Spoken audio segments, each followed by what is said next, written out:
Hello everyone. आज हम लोग देखते हैं 1857 की क्रांति। 1857 की क्रांति से पहले हम लोग को एक बहुत ही बड़ा पृष्ठभूमि समझना पड़ेगा। 1857 की क्रांति न केवल एग्जाम के लिए ही इम्पोर्टेंट नहीं होता है, कॉम्पिटिटिव एग्जाम के लिए ही नहीं इम्पोर्टेंट होता, बल्कि ये मेंस के लिए भी टॉपिक है। इसलिए इसका पृष्ठभूमि समझना अति आवश्यक है, क्योंकि बीपीएससी का पीटी एग्जाम देने के बाद सेकेंड एग्जाम मेंस होता है, जिसमें लगभग 40 से 50 मार्क्स का क्वेश्चन केवल 1857 की क्रांति से पूछता है। इसके साथ ही इसका सबसे महत्वपूर्ण पॉइंट यह है कि ये यूपीएससी का भी फेमस क्वेश्चन है। समझ लीजिए कि इतिहास को 3 भागों में बांटा गया है: प्राचीन इतिहास, मध्यकालीन इतिहास, आधुनिक इतिहास। आधुनिक इतिहास का जड़ है 1857 की क्रांति। तो जब तक आप लोग जड़ पर कमांड नहीं करेंगे तो उसके पेड़ पर कैसे कमांड करेंगे? बात समझ में आ रहा है? देखिए, आप लोग को समझ में आ रहा है? यस। 1857 की क्रांति का पृष्ठभूमि को समझते हैं। मार्कर नहीं चलेगा क्योंकि ब्लू मार्कर का इंक खत्म हो गया, इसलिए रेड पेन ऐसे ही लिए हैं। देखिए, नहीं चल रहा है। सबसे पहले हम लोग समझते हैं क्या हुआ। हंसना नहीं है, देखिए इधर हंस कह रहे हैं। 31 दिसंबर 1600 ईस्वी को ब्रिटिश महारानी एलिजाबेथ ने कुछ अंग्रेजों को अधिकार दिया कि आप जाइए और भारत में व्यापार कीजिए, क्योंकि ब्रिटिश लोग अर्थात ब्रिटिश व्यापारी ब्रिटिश महारानी एलिजाबेथ से परमिशन लेना चाहते थे कि हम जाएंगे भारत और अपना वहां पर व्यापार शुरू करेंगे। इनके बातों को मानते हुए ब्रिटिश महारानी एलिजाबेथ ने इन व्यापारियों को अनुमति दे दिया कि जाइए आप भारत में व्यापार कीजिए, जाइए और भारत में व्यापार कीजिए। ये लोग भारत में आने का प्लानिंग बना लिए और भारत में आए। वैसे तो ब्रिटिश महारानी इन लोगों को परमिशन सन 1600 ईस्वी में ही दे दिए थे, जिस समय अकबर का शासनकाल हुआ था।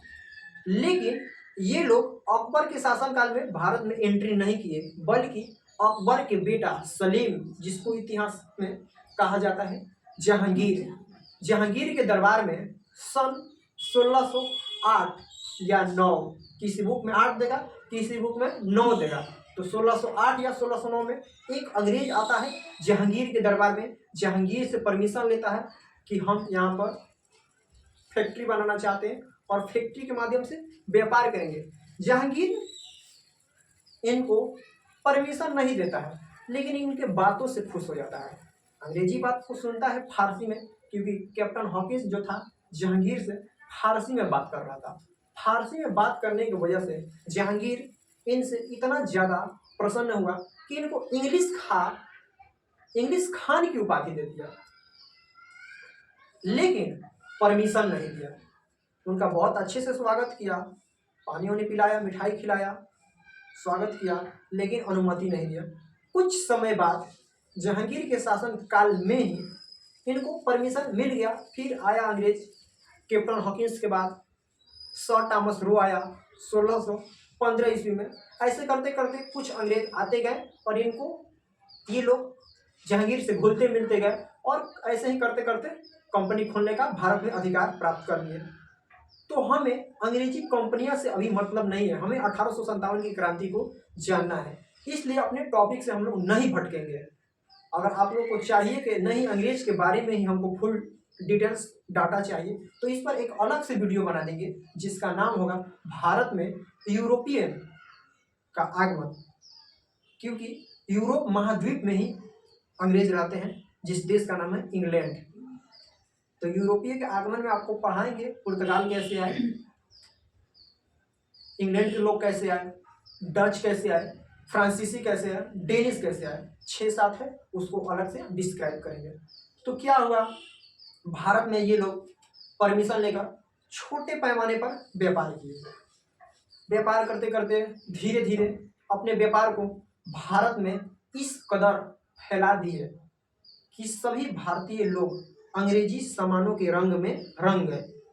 जिस तरह लोग किसी रंग में रंग जाते हैं होली में, वैसे ही भारतीय लोग अंग्रेजी सामानों के रंग में रंग गए। तो भारतीय लोग तो अंग्रेजी सामानों के आदी हो गए। अंग्रेजों ने इसको बहुत ज़्यादा फायदा उठाया और अपने यहाँ सभी भारतीयों को काम पर लगाने लगे और उनको अपना काम खेती होती छुड़वा दिए, काम पर लगा दिए। उनको बहुत ज़्यादा काम कराए, पैसा का लालच दिखाया, उनको अत्यधिक शोषण किए, उनका अपना काम नहीं करने देते थे। अब अपने व्यापारियों में उन लोगों का जॉब दे दिया और देकर भारत में धीरे धीरे सभी को अपने अधीन कर लिया। अधीन करके इतना ज़्यादा शोषण किया उन लोगों को, इतना ज़्यादा शोषण कि भारत की आर्थिक स्थिति कमज़ोर हो गई और अंग्रेजी व्यापार फैलने के साथ साथ ब्रिटिश कंपनियां मजबूत हो गई। जब ब्रिटिश कंपनी मजबूत हुआ तो भारतीय लोग के मन में अब आने लगा कि हम लोग का तो आर्थिक स्थिति अब कमज़ोर हो गया। भारतीय लोग समाज की ही आर्थिक स्थिति नहीं कमज़ोर किए, बल्कि किसानों का भी अत्यधिक शोषण किए, किसानों को भी अत्यधिक शोषण किए, सैनिकों को भी बहुत ज़्यादा शोषण किए।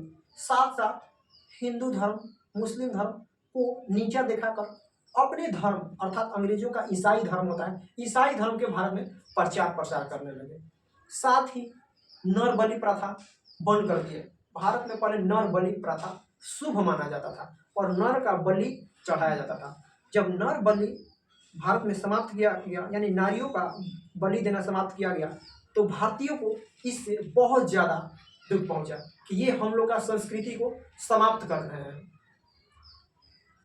भले आप लोग के नज़र में अभी लग रहा है कि नर बलि समाप्त हुआ तो अंग्रेजों ने अच्छा किया, लेकिन उस टाइम ऐसा माइंड का भारतीय कोई नहीं था। भारतीय संस्कृति में इसको अशुभ माना गया। इसके साथ साथ बाल विवाह भी बंद कर दिया गया।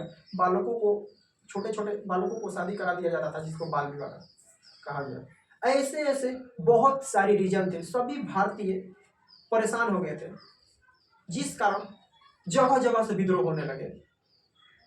जनजातियों ने संथाल विद्रोह किया, किसानों ने किसान विद्रोह किया, अहोम विद्रोह हुआ, मुंडा विद्रोह हुआ, इत्यादि करके बहुत सारे विद्रोह छोटे छोटे जगहों पर से देखने को मिला। इन सारे विद्रोहों में से एक सबसे बड़ा विद्रोह हुआ जिसे 1857 की क्रांति कहते हैं। तो आप लोग अब समझ सकते हैं 1857 की क्रांति का कारण एक लाइन नहीं था, बल्कि कम से कम 257 साल यानी कि 1600 ईस्वी में अंग्रेज भारत में एंट्री करते हैं, लगभग 1600 ईस्वी में, और 1857 की क्रांति में रिजल्ट आता है कि बहुत भयानक युद्ध हुआ है। यानी कि 257 साल लगभग अंग्रेजों ने भारतीयों को इतना ज़्यादा शोषण किया कि सभी भारतीय मजबूर हो गए अंग्रेजों से लड़ने के लिए और बहुत भयानक रूप से युद्ध हुआ, जिसे 1857 की क्रांति कहते हैं। ये सब मेंस में आप लोग को लिखना होता है, इसलिए आप लोग लैंग्वेज को नहीं समझिएगा तो ये सब कैसे याद होगा। ये सब का आप याद करेंगे, रात भर रटेंगे, इसको याद होगा। इसीलिए आपको लैंग्वेज समझना है, लैंग्वेज क्रिएट करना है और अपने भाषा में बताना है। ये सब लैंग्वेज को अपने भाषा में बताया जाता है। किताब से याद होगा ना। कोई टीचर ही बोल रहे हैं सेम, तो सेम टू सेम आप लोग बोल सकते हैं, लिख सकते हैं? नहीं, सबका क्रिएटिव आंसर होता है अपने से पढ़ के सभी लोग निष्कर्ष निकालते हैं। तो आई होप 1857 की क्रांति किसे कहते हैं इतना तो समझ में आ गया। 1857 की क्रांति का एग्जाम पूछेगा कारण क्या है, ये था पृष्ठभूमि। इतना बताया, अभी पृष्ठभूमि था, अब जानना है 1857 की कारण क्या है। तो 1857 की क्रांति का निम्नलिखित कारण है, अभी समझाएंगे तो आपको समझ में आएगा। 1857 की क्रांति का निम्नलिखित कारण है। देखिए, मार्कर का यूज नहीं कर रहे क्योंकि अचानक से इंक खत्म हो गया है। अब जब तक इंक नहीं आएगा तब तक तो चला के बता नहीं सकते हैं। तो आप लोग कोशिश कीजिए मेरा लैंग्वेज सुनकर और समझने का। तो देखिए, 1857 की सबसे बड़ा जो कारण था उसमें सामाजिकरण था, राजनीतिकरण था, प्रशासनिकरण था, सांस्कृतिकरण था, सैन्यकरण था, तत्कालीन कारण था, इत्यादि ऐसे ऐसे अनेकों कारण था, ऐसे ऐसे अनेकों कारण था। तो सबसे पहले हम लोग इसमें जानेंगे सामाजिक कारण क्या था। सामाजिक कारण क्या था? सामाजिक कारण के बाद राजनीतिक कारण जानेंगे, धार्मिक कारण जानेंगे, आर्थिक कारण जानेंगे, ऐसे करते करते सारा कारण जानेंगे। तो पहले आप लोग को सबसे पहला आप लोग सबसे बेस्ट रहेगा आर्थिक कारण समझिए, क्योंकि आर्थिक कारण के वजह से ही ये क्रांति बहुत बड़ा भयानक रूप लिया था। तो आर्थिक कारण में ये आपको बताना है अर्थात लिखना है कि अंग्रेजों ने भारतीय से कर यानी राजस्व यानी टैक्स, तीनों एक ही भाषा है, कर लेना, राजस्व लेना, टैक्स लेना। टैक्स लेने के लिए इन लोग पर अनेक प्रथाएं थोप दिए, जिसमें अस्थाई बंदोबस्त, रैयतवाड़ी व्यवस्था, महलवाड़ी व्यवस्था, इजारेदारी प्रथा, चार व्यवस्था, रैयतवाड़ी व्यवस्था, महलवाड़ी व्यवस्था, अस्थाई बंदोबस्त व्यवस्था, इजारेदारी प्रथा, ये चार को लागू करके इतना ज्यादा शोषण किया कि सभी गरीब लोग आर्थिक रूप से पिछड़ गए और सभी गरीब लोग इस क्रांति में भाग ले लिए। अब आप सोचिएगा आर्थिक कारण क्या है, रैयतवाड़ी कारण क्या है, इजारेदारी कारण क्या है, अस्थाई बंदोबस्त क्या है। तो यहाँ पर डिस्क्राइब करेंगे तो आप ट्रैक से भटक जाएंगे, इसलिए इसके लिए अलग से वीडियो बनेगा। तो आर्थिक कारण में केवल आपको इतना ही बताना है कि अंग्रेजों ने सभी भारतीयों पर कर लेने के लिए रैयतवाड़ी व्यवस्था, महलवाड़ी व्यवस्था, अस्थाई बंदोबस्त, इजारेदारी प्रथा लागू करके खूब शोषण किया। आई होप आप लोग को आर्थिक कारण समझ में आ गया। चार को लाइन याद रखना है कि आप चार को याद रखेंगे ना, तो इससे ये प्रॉफिट होगा कि नेक्स्ट वीडियो में जब रैयतवाड़ी व्यवस्था बताएंगे, अस्थाई बंदोबस्त बताएंगे, इजारेदारी व्यवस्था बताएंगे, महलवाड़ी व्यवस्था बताएंगे, तो ये आपको समझ में जल्दी आएगा और यहाँ पर आप लोग एड कर सकते हैं। आई होप आर्थिक कारण समझ में आ जाएगा। इसके बाद आर्थिक कारण के बाद हम लोग समझते हैं सामाजिक कारण क्या था। समाज को क्या दुख लगा, गरीबों को तो दुख पता चल गया कि आर्थिक रूप से पिछड़ गए हैं, लेकिन समाज को क्या बुरा लगा इसको समझते हैं। तो क्या हुआ था, अंग्रेजों ने समाज में नर बलि प्रथा समाप्त कर दी। यानी कि पहले भारतीय संस्कृति में था कि नर को बलि देना शुभ है, ये सभी जानवरों को बलि दिया जाता है, पहले नर का बलि दिया जाता था। अंग्रेजों ने भले इसको हटा के अच्छा काम किया, लेकिन उस वक्त भारतीय के पास इतना ज्ञान नहीं था कि वो लोग नर बलि को रोक सके। वो लोग को लगता था ये अच्छा चीज है, नर बलि करना चाहिए, और नर बलि करते थे। नर बलि रोक लगाने की वजह से भारतीय लोग गुस्सा हो गए। इसके बाद सती प्रथा, इसके बाद सती प्रथा आया। सती प्रथा जब भारत में आया तो सभी सती सवित्री औरतों को लगा कि मेरे जब पतिदेव की मृत्यु हो गया तो हम भी सती प्रथा जाकर अपने पतिदेव के पास सोकर जलेंगे। तो अंग्रेजों को लगा कि जब पति मरेंगे तो उसकी पत्नी क्यों जल रही है, ये कौन सा नियम है, तो सती प्रथा भारत में गलत प्रथा चल रहा है, इसको समाप्त करते हैं। तो अंग्रेजों ने इसको समाप्त किया भारतीयों को भलाई के लिए, लेकिन भारतीय के दिमाग में था कि नहीं, सती प्रथा हमारा संस्कृति का हिस्सा है। अंग्रेजों ने तो अपने हिसाब से सती प्रथा को बंद कर दिया, लेकिन भारतीयों को इस बात का बुरा लगा और 1857 की क्रांति में जाके भिड़ गए। दो को कारण समझाया अभी। सामाजिक कारण में पहला कारण कौन सा कारण, पहला सती प्रथा, दूसरा था सती प्रथा, और जिसमें पहला था बाल विवाह, सॉरी नरबली प्रथा। पहला नरबली प्रथा, दूसरा सती प्रथा, और तीसरा समझिए कि बाल विवाह। पहले क्या होता था, छोटे छोटे बालकों का शादी करा दिया जाता था।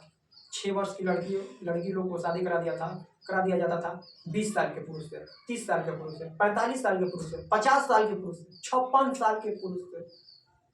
आपको लाइन बाय लाइन इसलिए समझाया ताकि आप समझ सके कि छोटे बालकों का स्थिति कैसा था। छोटी 6 साल की लड़की का शादी हो जाता था 40 साल की उम्र के बच्चों से। इसी को बाल विवाह कहा जाता था। तो अंग्रेजों को लगा कि बालक का शादी इतना बड़े लोग से क्यों होगा, अंग्रेजों ने इसको बंद कर दिया। लेकिन भारतीय संस्कृति को तो ठेस पहुंचा और 1857 की क्रांति में कूद गए। आई होप आप लोग को सामाजिकरण अच्छे से समझ में आ गया। अब सती प्रथा का कौन बंद किया, किसने बंद किया, किस ईस्वी में हुआ, इसके लिए अलग वीडियो, अब एक ही वीडियो में डिस्क्राइब करना मुश्किल है। तो पहला आप लोग को कौन सा कारण पहला बताया? आर्थिक कारण। आर्थिक कारण में 4 गो वर्ड याद रखना है। अस्थायी बंदोबस्त, महलवाड़ी व्यवस्था, रैयतवाड़ी व्यवस्था, इजेदारी व्यवस्था। फिर सामाजिक कारण में 3 पॉइंट बताए हैं, जिसमें बाल विवाह, सती प्रथा, नर बलि प्रथा को समाप्त किया था। आई होप 2 गो रीजन तो आपको समझ में आ गया। तीसरा रीजन समझते हैं। तीसरा रीजन हो गया धार्मिक कारण। अंग्रेजों ने क्या किया, धार्मिक रूप से भी भारतीयों को बहुत ज्यादा शोषण किया। भारतीय संस्कृति में कहा जाता था कि गंगा नदी को पार करना अशुभ है, लेकिन अंग्रेजों ने जबरदस्ती भारतीयों को भी गंगा नदी पार कराया और खुद भी गंगा नदी को पार किया। गंगा नदी को पार किया, कराया और किया भी, तो इससे भारतीय के भावनाओं पर ठेस पहुंचा और भारतीय लोग को बहुत बुरा लगा। इसके साथ ही भारतीयों क्या करते थे, हिंदू धर्म, मुस्लिम धर्म को नीचा दिखाते थे और अपने धर्म ईसाई धर्म को बेस्ट बताते थे। बोलते थे कि यही बेस्ट धर्म है, इसी को अपनाइए। और ईसाई धर्म का प्रचार प्रसार बहुत धूमधाम से किया, जिस कारण भारतीयों को बुरा लगा। गंगा नदी से धार्मिक आहट हुआ, प्रचार प्रसार से धार्मिक आहट हुआ, यानी कि धार्मिक क्रांति में 2 पॉइंट याद रखना है। एक तो गंगा नदी को पार करते थे, करवाते थे, दूसरा अपने धर्म का प्रचार प्रसार करते थे। आई होप 3 गो रीजन तो समझ में आ गया। पहला रीजन आर्थिक कारण। पहला रीजन कौन सा हो जाएगा? आर्थिक कारण। दूसरा रीजन सामाजिक कारण। तीसरा रीजन धार्मिक कारण। अब हम लोग चौथा कारण समझेंगे। चौथा कारण, थोड़ा सा पानी पी लेते हैं।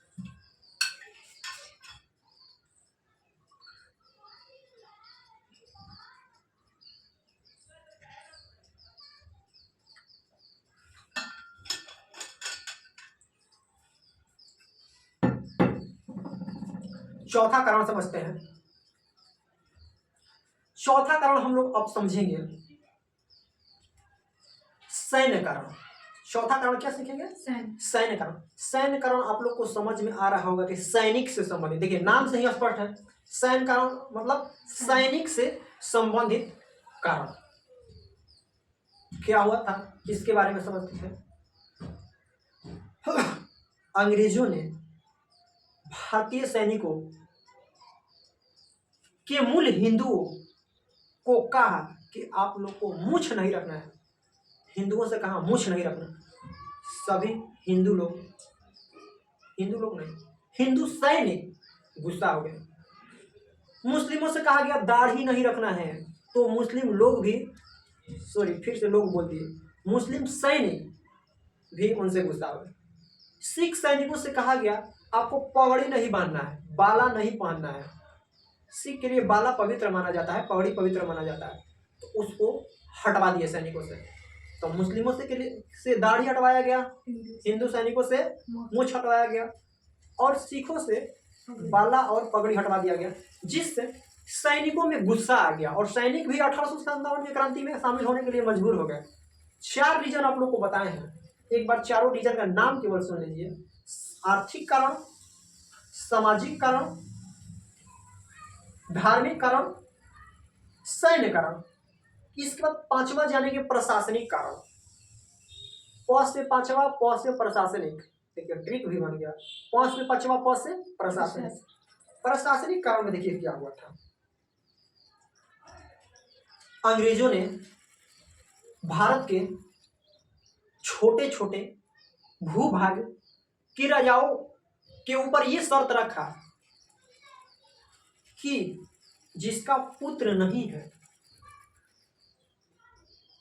अर्थात जो राजा है और उस राजा का पुत्र नहीं है, तो ये राजा का जब मृत्यु हो जाएगा तो अब इसके बाद कोई राजा नहीं बनेगा। जैसे राजा हम हैं, हम राजा हैं, तो हम मर जाएंगे तो मेरा बेटा क्या बनेगा? राजा बनेगा। लेकिन मेरा बेटा नहीं है तो अब कोई राजा नहीं बनेगा, अब यही प्रपंच समाप्त। बात समझ में आ रहा है? जैसे हम राजा है, मेरा बेटा नहीं है, मेरा बेटा रहता तो अगला राजा बनता, अंग्रेजों का कहना था। अगर बेटा नहीं है तो अगला राजा अब कोई नहीं बनेगा। कुछ देर रुक जाते हैं, अजान हो रहा है, अजान के ठीक बाद आपको समझाते हैं।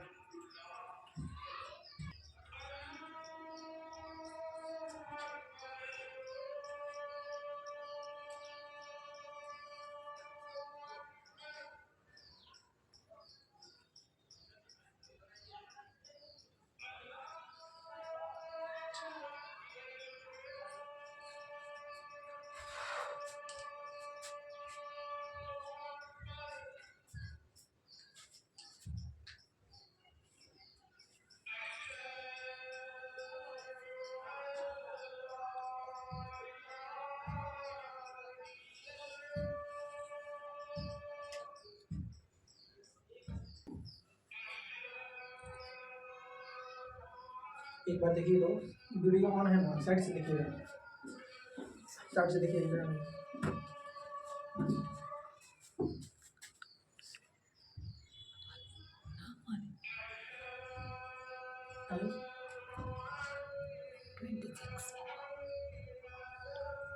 कितना? 26। ठीक है।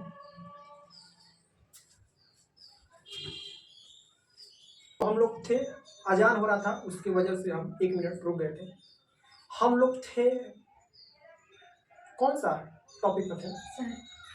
सैन, सॉरी सैन नहीं, 5वां प्रशासनिक कानून। आप तौरे बोल के उलट देंगे। 5वां प्रशासनिक कानून। तो प्रशासनिक कानून में हम लोग जान रहे थे कि अभी कि जो राजा है, अगर उसका मृत्यु हो जाएगा तो अगला बेटा राजा नहीं बनेगा। एक कारण ये घटना हुआ था झांसी की रानी लक्ष्मीबाई के साथ। उनके पति एमपी के राजा थे, मध्य प्रदेश के राजा, ग्वालियर के राजा, मध्य प्रदेश के ग्वालियर का राजा बाल गंगाधर राव का जब मृत्यु हुआ, जब मृत्यु हो गया तो उनके पुत्र नहीं था। उनकी वाइफ के नाम थी रानी लक्ष्मीबाई। रानी लक्ष्मीबाई ने क्या किया, दामोदर नामक बच्चे को गोद ले लिया और अंग्रेजों से छुप छुपा के सोच रही थी कि हाला कर देंगे, ये मेरा बेटा है और इसको राजा बना देंगे। लेकिन उसके घर के लोग यानी ननद भौजाई जिसे कहा जाता है, जाकर इंफॉर्मेशन दे दी किसको, अंग्रेजों के, कि वो इसका बेटा नहीं है, जिस कारण राजा बनाने में असफल रही। लेकिन अपने न्याय के लिए अंग्रेजों से खूब लड़ी। इसीलिए तो कहा जाता है खूब लड़ी मर्दानी वो तो झांसी वाली रानी थी, क्योंकि अंग्रेजों से लड़ते लड़ते वो उनका निधन हो गया। इसी महीना में निधन हुआ है, जून के महीने में 17 या 18 जून का उनका मृत्यु हुआ है। 17 या 18 जून, कन्फर्म डेट माइंड पर नहीं आ रहा, लेकिन 17 या 18 जून को उनका मृत्यु है। हमको लग रहा है 18 जून का हुआ है। चलिए, डेट से अभी इम्पोर्टेंट नहीं है, डेट के लिए तो गूगल है, ये है, हम कॉन्सेप्ट के लिए हैं। डेट के लिए गूगल है और हम हैं कॉन्सेप्ट के लिए, क्योंकि गूगल कॉन्सेप्ट नहीं बताता है, गूगल फैक्चुअल क्वेश्चन बताता है, हम के कॉन्सेप्चुअल क्वेश्चन बताते हैं। चलिए, इसके साथ ही हड़प की नीति लागू कर दी है, इसके साथ ही हड़प की नीति लागू कर दी।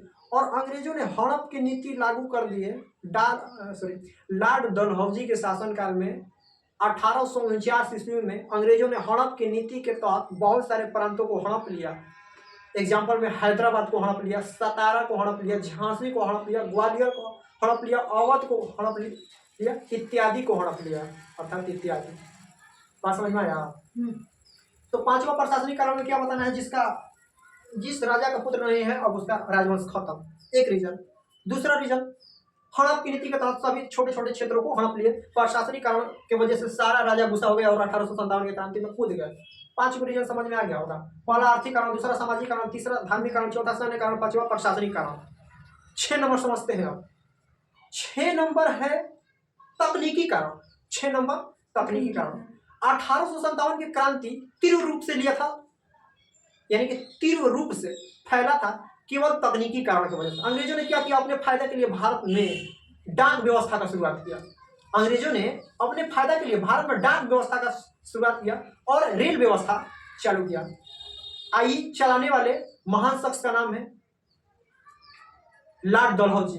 लॉर्ड डलहौजी ने ही शुरुआत में महाराष्ट्र राज्य में रेल व्यवस्था शुरू किया था 1853 ईस्वी में अपने फायदा के लिए। लेकिन इससे फायदा हुआ था भारतीयों को 1857 की क्रांति में। अब आप सोचिएगा कैसे फायदा हुआ।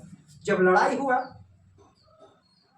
तो एक जगह से दूसरी जगह जाने में भारतीयों को आसानी हुआ। अब लड़ाई में मान लीजिए लड़ाई हुआ है, रेल व्यवस्था है, पता चला मामा भी आ गए अंग्रेजों को मारने के लिए। हम तो मारने के लिए निकले, मेरे मामा भी आ गए हैं, चाचा भी आ गए हैं, काका भी आ गए हैं, दादा भी आ गए। कैसे आए? ट्रेन व्यवस्था से। कैसे आए? ट्रेन व्यवस्था से। तो अब आप लोग सोचिएगा इन्फॉर्मेशन कैसे पहुंचा? तो डाक व्यवस्था, डाक में लिख के चिट्ठी डाल देते थे कि मामा लड़ाई हुआ है 1857 क्रांति में, हम जा रहे हैं मारने, चलिए आप भी चलिए। तो इस वजह से तकनीकी कारण भी 1857 क्रांति में न्यूज फैलाने में तो कम से कम बहुत ही हेल्प किया। 6 रीजन समझ में आ गया, जो अब बताने जाएंगे। 7वां रीजन जिसका नाम है तात्कालीन कारण। तात्कालीन कारण is the most important for the 1857 की क्रांति। बात समझ में आया? इसलिए 1857 की क्रांति का तात्कालीन कारण आपको एकदम जानना है। समझ में आ रहा है? एक तो लाइट नहीं है, गर्मी परेशानी करके रख दिया है।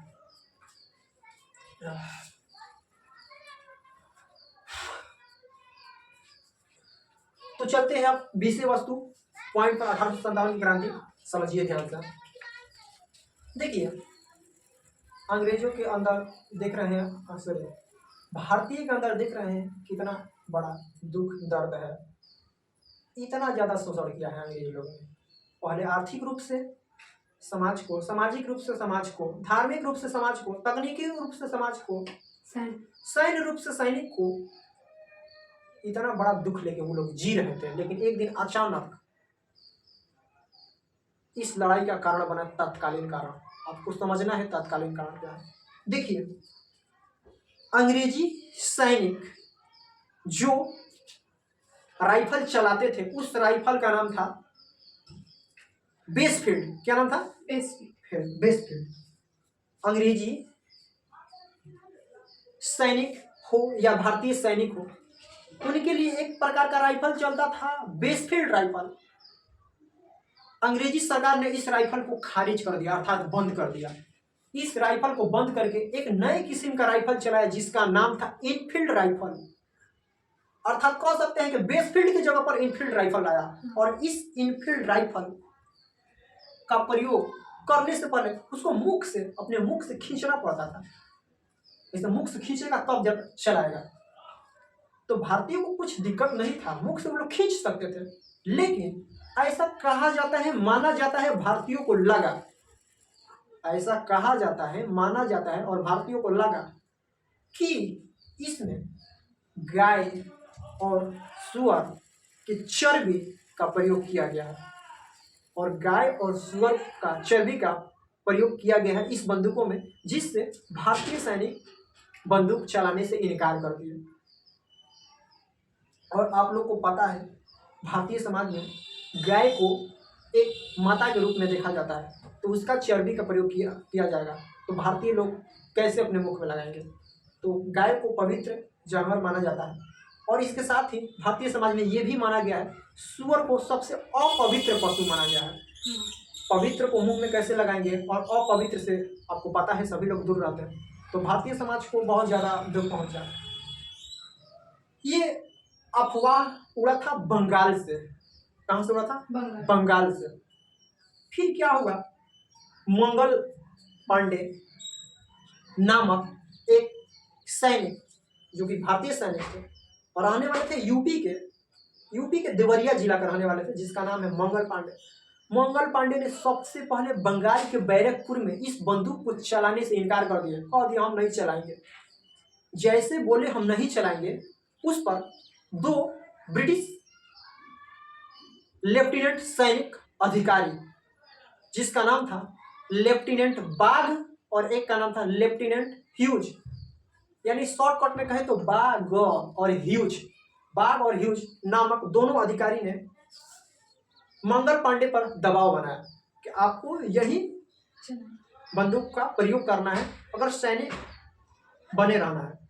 मंगल पांडे आता है गुस्सा में, पिस्टल निकालता है अपना, जो पुराना पिस्टल ऑलरेडी रखा रहता है, लेफ्टिनेंट बाग को उड़ा देता है और लेफ्टिनेंट ह्यूज को दोनों खत्म, जगह पर खत्म। बहुत अच्छा काम किया, ये बहुत अच्छा काम किया।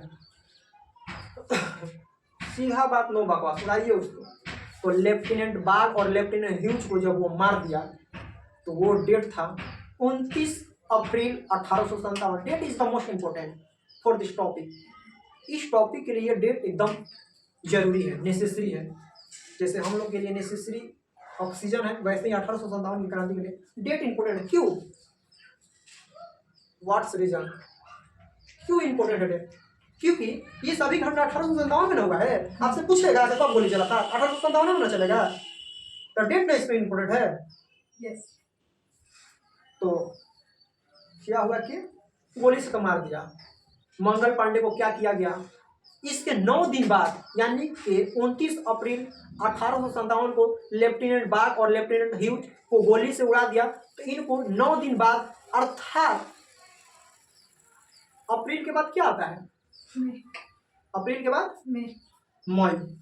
8 मई 1857 को इसे फांसी दे दिया गया।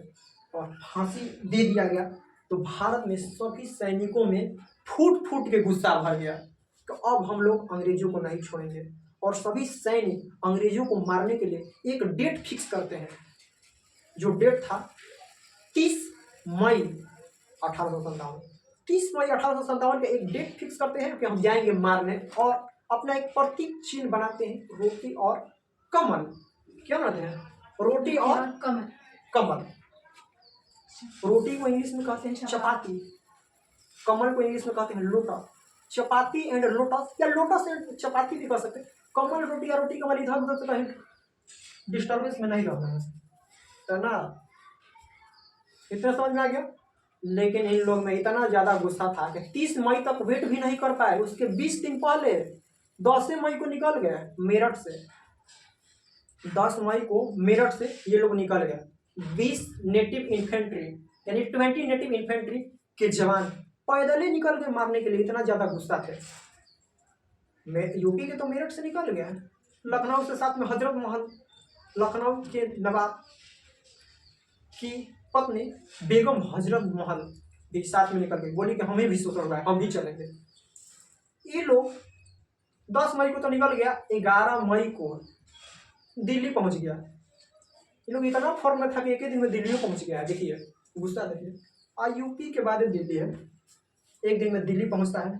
दिल्ली पहुंचता है तो मुगल बादशाह बहादुर शाह जफर, मुगल वंश के अंतिम शासक, जो 1837 में गद्दी पर बैठता है और 1858 तक राज करता है। 57 नहीं, 58 तक राज करता है। भले इसका मृत्यु हुआ है 1863 में, लेकिन ये कैद हो जाता है लास्ट में। तो उस टॉपिक पर आएंगे। तो ये लोग पहुंचता है कहाँ? अभी कहाँ है हम लोग? अभी तो कहाँ है? दिल्ली में है। मान लीजिए हम ही लोग हैं दिल्ली में, बंदूक लेकर चले गए।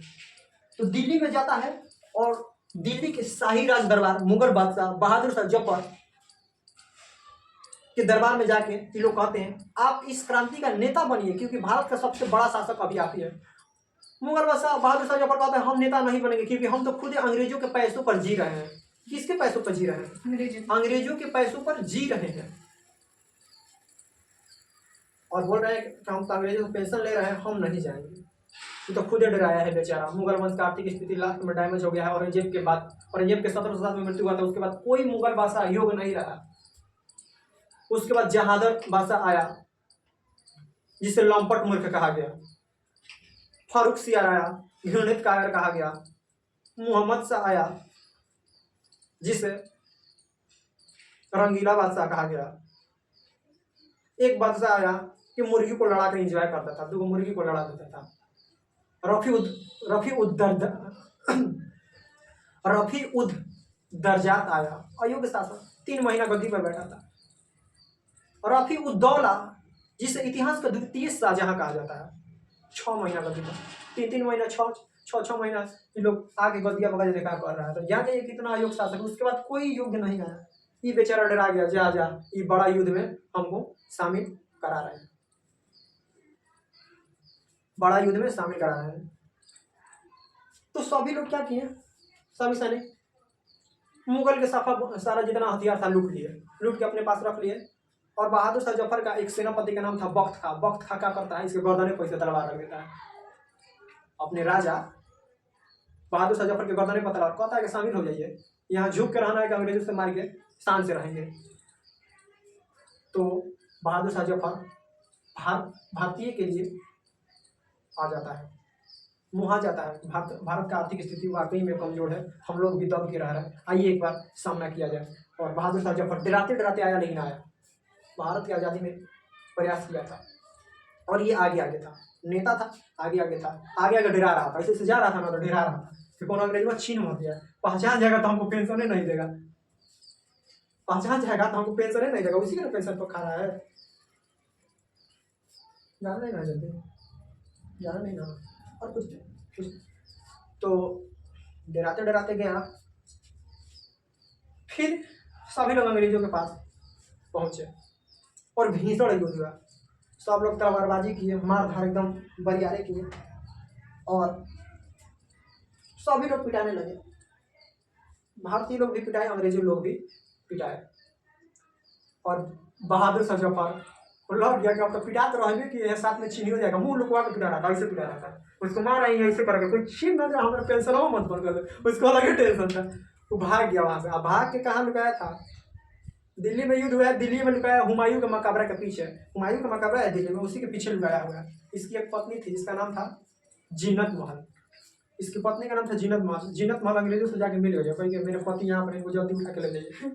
तो उनकी पत्नी क्या की, जीनत महल बहादुर शाह जफर को बता दी कि हुमायूं के मकबरा के पीछे लुकाया है। तो उसको पकड़ के वे लोग क्या किए, विदेश भेज दिए, की बार में भारत से हटा दिया, खदेड़ दिए और रंगूर में इसको कैद कर दिया। कहाँ, रंगूर, जो वर्तमान में, रंगूर के बाद इसका नाम बर्मा किया गया, वर्तमान में म्यांमार किया गया। म्यांमार को भारत का पड़ोसी देश माना जाता है, वो वहाँ पर बंद कर दिया गया और वहीं पर बेचारा कैद हो गया और 1863 में अंतिम सांस लेता है और मर जाता है। 1863 में इसकी मृत्यु, तो इसका मृत्यु हो जाता है। पटना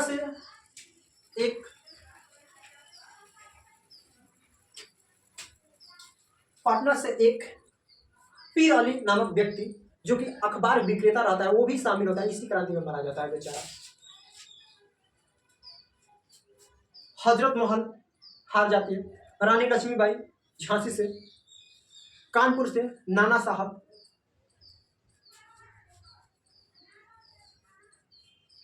ऐसे करते करते अनेक जगहों का इसमें प्रजाओं ने भाग लिया था, जिसमें हार का सामना करना हुआ। इसका एक लिस्ट दे दिया जाएगा आप लोग को, ताकि आप लोग लिस्ट में देख सके कौन कहाँ से था। जस्ट लाइक आपको समझा रहे हैं, दिल्ली से पूछेगा तो बहादुर शाह जफर, लखनऊ से पूछेगा तो हजरत महल, झांसी से पूछेगा तो रानी लक्ष्मीबाई, पटना से पूछेगा तो पीर अली, जगदीशपुर से पूछेगा तो वीर कुंवर सिंह इत्यादि और भी है, आप लोग लिस्ट देख सकते हैं। इलाहाबाद से लियाकत अली थे, बरेली से खान अब्दुल गफ्फार थे। इसको यहीं तक रुकते हैं, कहानी को आगे बढ़ते हैं। ये क्रांति का रिजल्ट लास्ट में असफलता था। असफल होने का कारण इसमें केवल अशिक्षित लोग भाग लिए थे। एक कारण, सबसे बड़ा कारण था अशिक्षित लोग। एकता इन लोग के पास था, लेकिन अशिक्षित थे। शिक्षित लोग बैठ के देख रहे थे, शिक्षित लोग भाग नहीं लिए। दूसरा, हथियार में लास्ट में कमी हो गई। तीसरा, सभी लोग अपने आप सेल्फनेस, अपस्वार्थी के लिए लड़े थे, जिस कारण इसको क्या माना गया, असफल माना गया। ये क्रांति असफल था। लेकिन इस क्रांति के बाद अंग्रेजों के बीच इतना ज्यादा डर पैदा हो गया, इतना डर और खौफ पैदा हो गया कि अंग्रेजों को और भारतीयों को भी खौफ था कि हम लोग को इतना शोषण किए हैं, इस बार तो लड़ाई कर ली है, आगे शोषण नहीं कर देंगे। 1857 असफल हो गया, देश आजाद नहीं हुआ। अंग्रेजों में डर आ गया कि ये लोग हम लोग को इतना मार पीटे, हम लोग को पता नहीं था। अब भारतीयों में भी डर था कि लोग हम लोग को हतना शोषण किए। अंग्रेजों का डर है कि भारतीयों को मन की बात नहीं जाने, हम लोग को आगे अचानक छोड़ दिए। और भारतीयों को डर था, हम लोग को इतना शोषण कर दिए, हम लोग को पता नहीं था पहले से क्या कर रहे थे। तो अंग्रेज और भारतीय दोनों आपस में तालमेल मिलाने के